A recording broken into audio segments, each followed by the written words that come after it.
my kitchen, to this corner of my kitchen where we always spend our time together.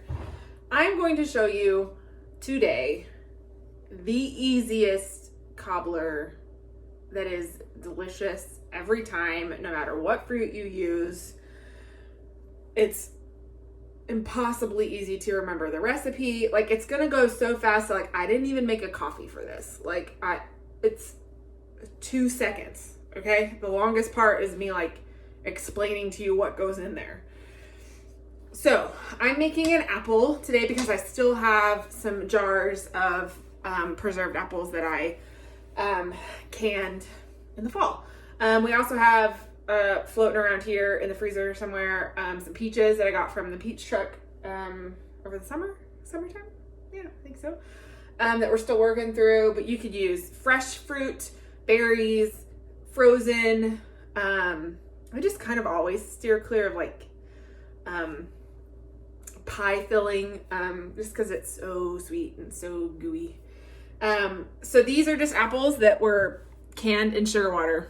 So if I'm gonna do like a fresh apple, I don't even mess with sugar usually. Or a fresh peach or plums. I love plum. That's some good eating. Or berries. I usually don't sweeten them because fruit is already sweet. So it's just 1 quart jar in a square baking dish. And then my cobbler topping, it's like a dough, has 5 ingredients. 1, 1, 1, 1, and 1. This is 1 stick of melted butter. Can you even see it? I'm afraid I'm going to spill it on the counter. There's a stick of unsalted melted butter in here. 1. That's 1. The other 1 cup of sugar. Another 1 cup of flour. Oh, let's get it all.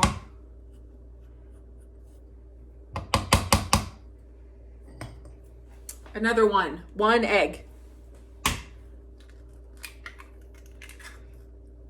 And our last 1 teaspoon of baking soda. And then we're just gonna mix it all up till the egg is incorporated. It's gonna make a pretty thick dough. I'll show you as soon as we get done.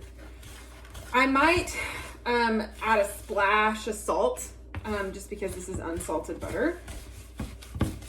It doesn't really need it, so if you're worried, if you're limiting salt, then you don't need it, just fine.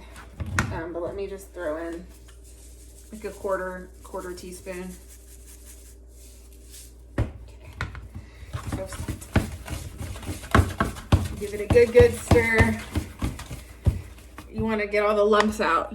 And look, it's a nice dough. This is gonna make a really cakey cobbler. I'm just gonna spread this over the top of the fruit while I'm talking to you. Now, there are a lot of ways to make a cobbler. Being Southern as we are, the kind of pie type cobbler where it's like pie crust on the bottom and on the top is really common. But like if I'm gonna have pie, I just want to have pie. Like I don't want my cobbler to be pie usually. So I also really like a biscuit cobbler every now and then. But for the most part, this way, it's really cakey. It gets really crispy on the top.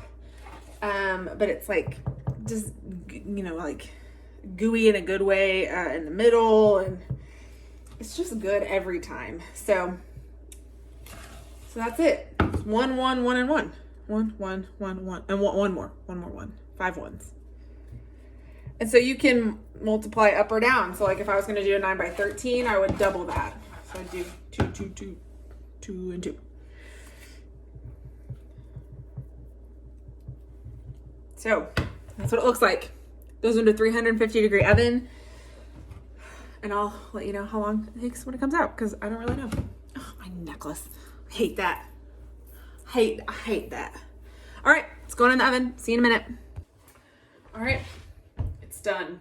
It took 35 minutes in the oven. It's nice and golden brown.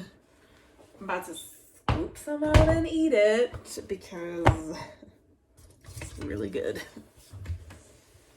Of course, with ice cream or whipped cream, it's like